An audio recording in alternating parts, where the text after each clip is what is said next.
in Beha'alotecha, Parashat the Nerot is brought immediately after the Korbanot of the Nisim in the previous parasha.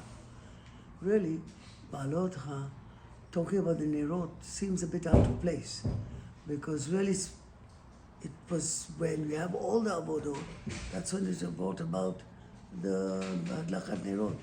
Why is it put in straight after the Nisim? So Rashi explains, brings down the Midrashim, that Aaron, when he saw the Nisim bringing all their korbanot, all their offerings, all together, and his tribe was not represented, was not part of it, he felt disappointment. He felt chalishudat. He became upset. I want to be part of it. I've been missed out. And Hashem tells him, don't worry, the Nerot you light will be even greater than theirs. So and Aaron was consoled, became happy about it. We had the Adlakat Nerot. But Aaron had so many other korbanot as well.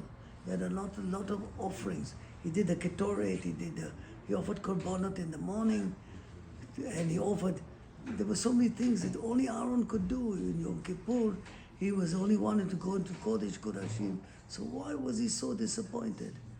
Why was he upset? Why is he consoled by that Adlakat Nerot, which is also an obligation?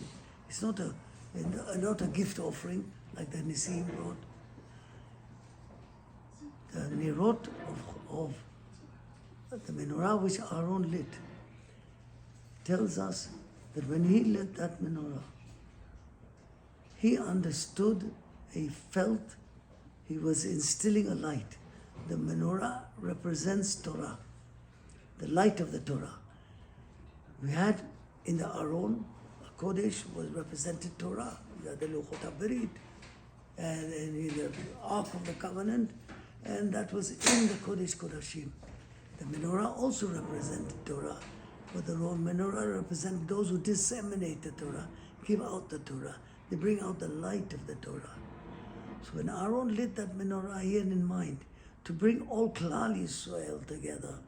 There were 3 lights which turned inwards on the right, 3 which turned left, inwards on the left, and towards the middle candelabra. That was all Klal Yisrael. My meaning, the one on the right, were those who learned Torah. That's one. They learned, they gave parnasah. But they came together, they supported each other to serve Hashem. So that's when Aaron brought together the Jewish people with the light of the Torah. And that had an effect. That had an effect on the generations, 1,000 years after that, when there was the rebellion against the Greeks. There was rebellion against the Greeks. It was Aaron's children, the Hashmonaim, who said, they saw we can't do without the Torah.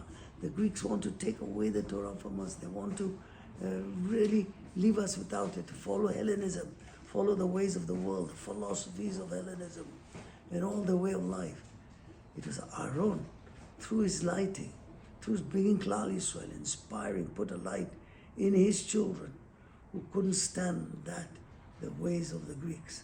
And they rebelled, and Hashem held them, and they lit the menorah. They made another inauguration with the menorah, which is really Hanukkah, and that's lasted forever. The Torah brings us all together, and we need a little spark to set us off. And the Jewish people came back to the Torah after that.